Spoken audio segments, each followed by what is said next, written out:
Guys, welcome to part 5 of our Environment and Ecology crash course series for ACF/FRO examination. इस part में हम start करेंगे biodiversity से और देखेंगे कि क्या क्या चीज़ें इस टॉपिक के अंदर इंपॉर्टेंट है। ठीक है, तो बायोडाइवर्सिटी बेसिकली मतलब क्या होता है? डाइवर्सिटी, डाइवर्स नाम से ही पता चल रहा है कि किसी भी चीज़ का बहुत सारा फॉर्म। बेसिकली हम देखते हैं हमारे आसपास लिविंग थिंग्स डिफरेंट फॉर्म में है। ठीक है, इनफैक्ट सिर्फ 8 मिलियन तो इंसेक्ट की ही स्पीशीज है हमारे पास। तो ये इतनी डाइवर्सिटी आती कहाँ से है? ये सारी चीज़ों का रीज़न है बायोडाइवर्सिटी। तो आज अर्थ में मिलियंस ऑफ बायोलॉजिकल स्पीशीज हैं और 4 बिलियन ईयर्स का हमारे इवोल्यूशन का रिजल्ट है। हमारे पास इतनी ज़्यादा स्पीशीज के नंबर्स हैं और इतने ज़्यादा उनके फॉर्म्स हैं। तो बेसिकली बायोडाइवर्सिटी को हम लोग 3 लेवल में डिवाइड करते हैं: जेनेटिक डाइवर्सिटी, स्पीशीज डाइवर्सिटी और इकोसिस्टम या कल्चरल डाइवर्सिटी। जेनेटिक डाइवर्सिटी मतलब क्या होता है? Diversity within the genes, यानी जीन्स में variation, variation within genes. तो क्या होता है जीन्स में वेरी करने से? तुमने देखा होगा बटरफ्लाईज जो है एक जैसी दिखती हैं, पर कुछ बटरफ्लाईज का कलर ब्लू होता है, कुछ का होता है रेड, कुछ का होता है ग्रीन। ये सारी चीजें जो पॉसिबल हो पाती हैं जीन्स वेरिएशन के कारण हो पाती हैं।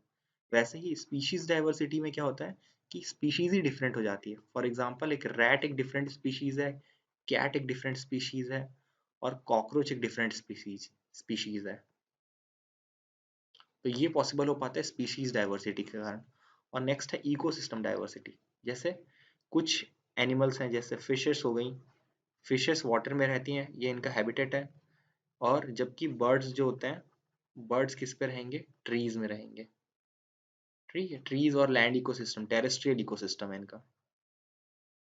हमने मेजर डिविजन्स देखे थे इकोसिस्टम के: टेरेस्ट्रियल, एक्वेटिक और मराइन। ठीक है, तो ये है हमारी इकोलॉजिकल या इकोसिस्टम डाइवर्सिटी। इसके बाद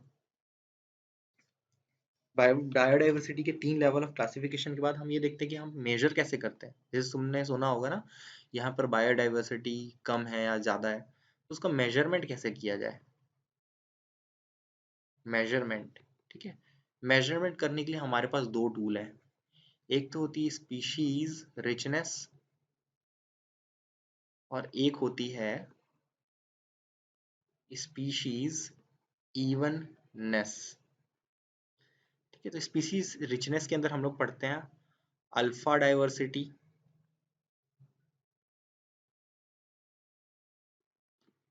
बीटा डाइवर्सिटी और गामा डाइवर्सिटी। तो क्या होता है अल्फा डाइवर्सिटी? अल्फा डाइवर्सिटी होता है कि एक पर्टिकुलर एरिया, उसके अंदर कितने नंबर ऑफ स्पीशीज हमारे पास प्रेजेंट है। फॉर एग्जांपल, एक पर्टिकुलर एरिया मतलब एक पॉन्ड के अंदर कितने स्पीशीज हैं, ये अल्फा डाइवर्सिटी हमें बताएगा। बीटा डाइवर्सिटी क्या करेगा? कंपैरिजन करेगा दो इकोसिस्टम्स के बीच में। ठीक है, यानी कि एक पॉन्ड ले लिया और वहीं पास में एक रिवर ले ली, उसके बीच में कितने आपके स्पीशीज हैं, पॉन्ड में कितने स्पीशीज है, रिवर कितने स्पीशीज, उनका कंपैरिजन जो है वो बीटा डाइवर्सिटी बताएगा। और गामा डाइवर्सिटी जो है, ये ओवरऑल डाइवर्सिटी निकालेगा डिफरेंट इकोसिस्टम के लिए। जैसे एक ही रीजन में एक है पॉन्ड इकोसिस्टम और एक है आपका फॉरेस्ट इकोसिस्टम। ठीक है, तो ये इन दोनों के बीच कंपैरिजन करेगा। तो समझ में आ रहा है? अगर ये कंपैरिजन करने में गामा की वैल्यू ज़्यादा आती है, इसका मतलब ये है कि ज़्यादा से ज़्यादा वहाँ पर बायोडाइवर्सिटी है, पॉन्ड में भी है, फॉरेस्ट में भी है।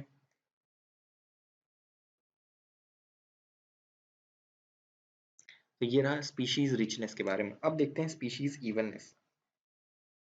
ठीक है, स्पीशीज इवननेस का मतलब ये है कि मान लो किसी एरिया में 2 स्पीशीज है। ठीक है, अब स्पीशीज इवननेस लो है, मान लो लो है, इसका मतलब क्या है? कोई एक स्पीशीज के 5 एनिमल है तो दूसरे स्पीशीज के 25 एनिमल है। तो यहाँ पर इवननेस लो है, इसका मतलब क्या हो रहा है? यहाँ पर कोई ना कोई स्पीशीज डोमिनेट कर रही है। ठीक है, और अगर स्पीशीज इवननेस हाई है, इसका मतलब सारी ही स्पीशीज ऑलमोस्ट इक्वल नंबर में है, इसका मतलब बायोडाइवर्सिटी और ज़्यादा बेटर है, जिनकी स्पीशीज इवननेस अच्छी है।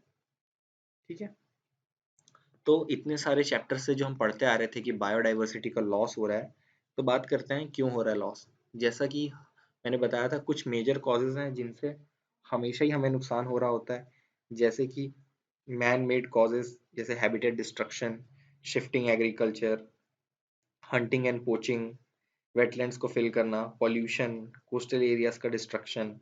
इन सब चीज़ों से क्या होता है, बायोडाइवर्सिटी को खतरा है वहाँ पर। अगर सिंपली से ये से समझ लो, अगर एनिमल्स मर रहे हैं तो बायोडाइवर्सिटी का लॉस हो रहा है। ठीक है, इसके बाद कुछ नेचुरल कॉजेज भी होते हैं, जैसे फ्लड्स हो गए, अर्थक्वेक्स हो गए, लैंडस्लाइड्स हो गई। ठीक है, स्पीशीज के अमंग राइवलरी है, और pollination, lack of pollination and diseases, इनके कारण भी बायोडाइवर्सिटी का लॉस होता है। तो इसीलिए बायोडाइवर्सिटी को कंजर्व करना बहुत जरूरी है। और इसी के साथ स्टार्ट होता है हमारा very very very important topic, जिससे दोनों ही बार एसीएफ के एग्जाम में क्वेश्चन आया है, और वो है बायोडाइवर्सिटी कंजर्वेशन।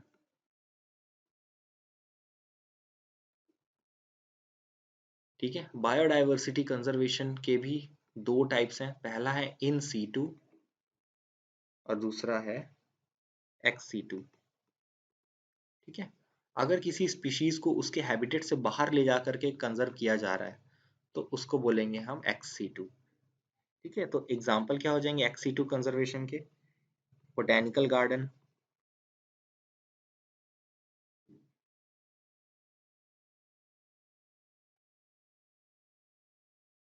ठीक है, हॉर्टिकल्चर,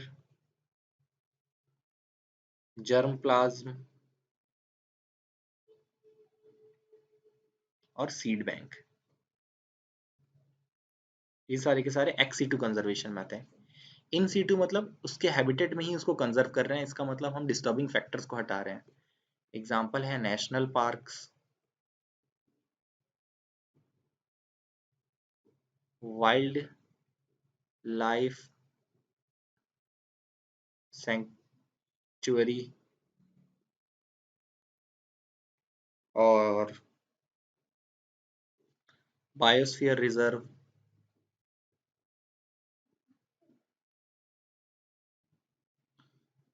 रिजर्व्ड फॉरेस्ट और प्रोटेक्टेड फॉरेस्ट,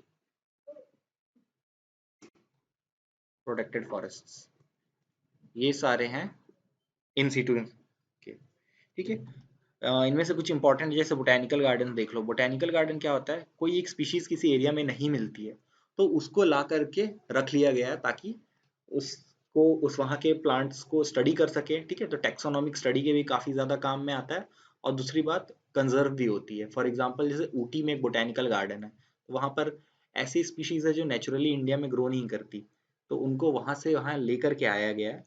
तो जस्ट इन केस मान लो जो भी इनका नेचुरल हैबिटेट है वहां से अगर ये एक्सटेंट हो भी जाते हैं तो हमारे पास यहाँ पर ये कंजर्व्ड रहेंगे। ठीक है, उसके बाद इन सारी चीजों को ध्यान में रखते हुए और बायोडाइवर्सिटी को कंजर्व करने की तरफ एक और स्टेप लेते हुए बहुत सारी ऑर्गेनाइजेशन बनी, जिसमें से सबसे ज्यादा पॉपुलर ऑर्गेनाइजेशन है IUCN। बहुत इंपॉर्टेंट है, इसका फुल फॉर्म भी पूछा जा सकता है, international union for conservation of nature. और ये IUCN क्या रिलीज करता है, ये एक रेड डेटा बुक जारी करता है। Red data book, red data book क्या है, एक ऐसी डेटा बुक है जिसमें प्लांट्स एंड एनिमल्स और उनका रिलेटिवली क्या पोजीशन है, कि वो एक्सटिंक्ट होने वाले हैं कि एंडेंजर्ड हैं, ये चीज डिसाइड करता है। तो ये बेसिकली ऐसे कुछ कोड्स देता है स्पीशीज को, EX for extinct, EW for extinct in the wild, CR for critically endangered, endangered को EN। ठीक है, और जो लीस्ट कंसर्न है उनको LC, नियर थ्रेटन को NT वगैरह वगैरह। हमारे लिए इंपॉर्टेंट है ये क्रिटिकली एंडेंजर्ड। ठीक है, CR। तो अगर हम लोग इंडिया की बात करें तो इंडिया में जो क्रिटिकली एंडेंजर्ड स्पीशीज हैं, वैसे तो बहुत सारी है। ओवरऑल अगर तुम देखोगे तो इंडिया में अराउंड, क्रिटिकली एंडेंजर्ड की ही सिर्फ बात कर लेंगे तो 15 बर्ड्स करीब हैं। ठीक है, 10 मैमल हैं, 15 बर्ड्स हैं, 6 रेप्टाइल्स हैं, ठीक है, 19 एम्फीबियन है। तुम्हें ये नंबर्स नहीं याद रखने। और 14 फिशेस हैं, ठीक है। तो जो मेन मेन जो है वो है मैमल्स में, जैसे हमें याद रखना पिग्मी हॉग,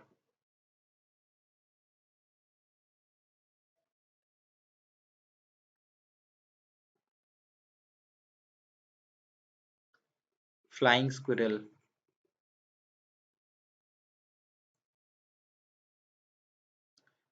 ये बर्ड्स में हमें याद रखना है ग्रेट इंडियन बस्टर्ड,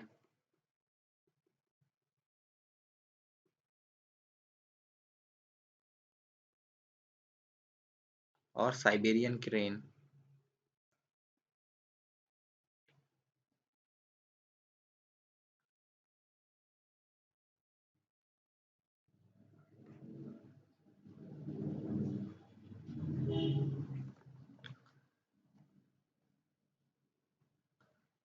रेप्टाइल्स में हमें याद रखना है घड़ियाल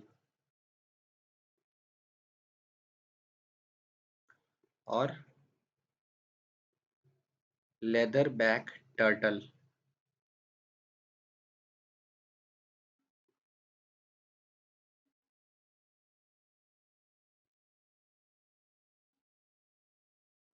ठीक है, एम्फीबियंस में कुछ बहुत ज़्यादा नहीं है, बट फिर भी अगर एक दो नाम चाहिए तो हम टाइगर टोड बोल सकते हैं। फ्रॉग्स में तो बहुत सारी लिस्ट है, ठीक है, तो मेनली फ्रॉग्स ही हैं एम्फीबियंस में। फिशेस में अगर हम देखेंगे तो गंगेश शार्क, ठीक है। ये कुछ नेम्स याद रखने की कोशिश करना, इनसे क्वेश्चन पूछे जा सकते हैं, ठीक है। तो ये थी रेड डेटा बुक की बात। अब बात करते हैं इंडियन बायोडाइवर्सिटी की। इंडियन बायोडाइवर्सिटी, तो इंडिया की जो बायोडाइवर्सिटी है उसको रिप्रेजेंट किया जाता है 2 रेल्म्स में, 5 बायोम्स में, 10 बायोजियोग्राफिक जोन्स में और 25 बायोजियोग्राफिक प्रोविंसेस में, ठीक है। 2 रेल्म्स में, 5 बायोम्स में, 10 बायो जियोग्राफिक जोन और 22 बायोजियोग्राफिक प्रोविंसेस। मेनली हम इन दोनों की बात करेंगे, 2 रेल्म और 5 जोन्स। तो 2 रेल्म कौन सी हैं? इनको बोलते हैं हिमालयन रीजन, और सेकंड है मालयन रेल्म। बायोम्स, जो 5 बायोम्स हैं हमारे, वो हैं सबसे पहला tropical humid forests, next is tropical dry और deciduous forest, third one is warm desert, next is coniferous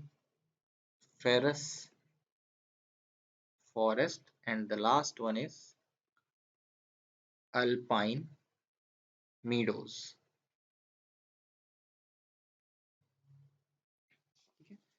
इसके बारे में बस इतना ही डिटेल जानना जरूरी रहेगा। इसके बाद बात करेंगे वाइल्ड लाइफ प्रोटेक्शन एक्ट 1972 की। ये भी एक और स्टेप था बायोडाइवर्सिटी को कंजर्व करने के लिए। वाइल्ड लाइफ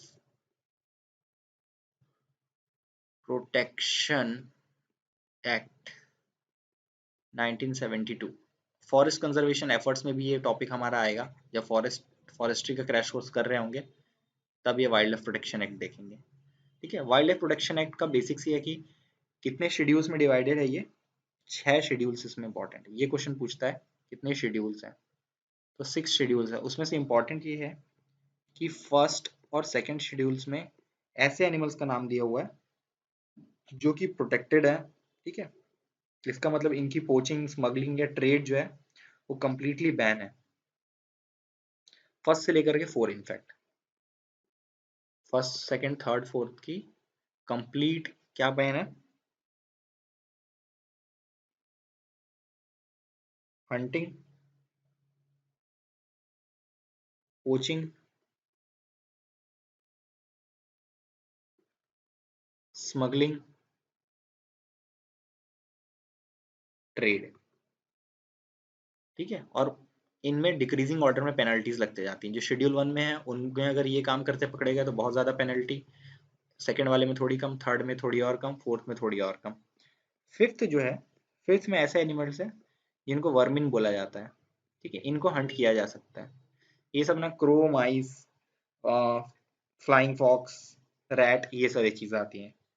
शेड्यूल 6 जो होता है हमारा, ये ऐसे प्लांट्स की बताता है, प्लांट्स के लिए बेसिकली, ये प्लांट्स जिनका कल्टीवेशन, कलेक्शन और एक्सट्रैक्शन प्रोहिबिटेड है।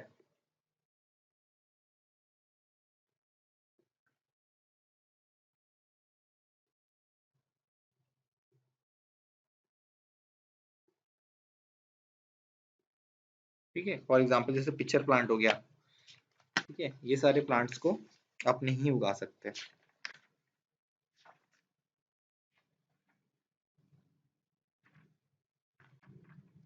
तो इसी के साथ बायोडाइवर्सिटी वाला जो हमारा पार्ट है वो फिनिश होता है।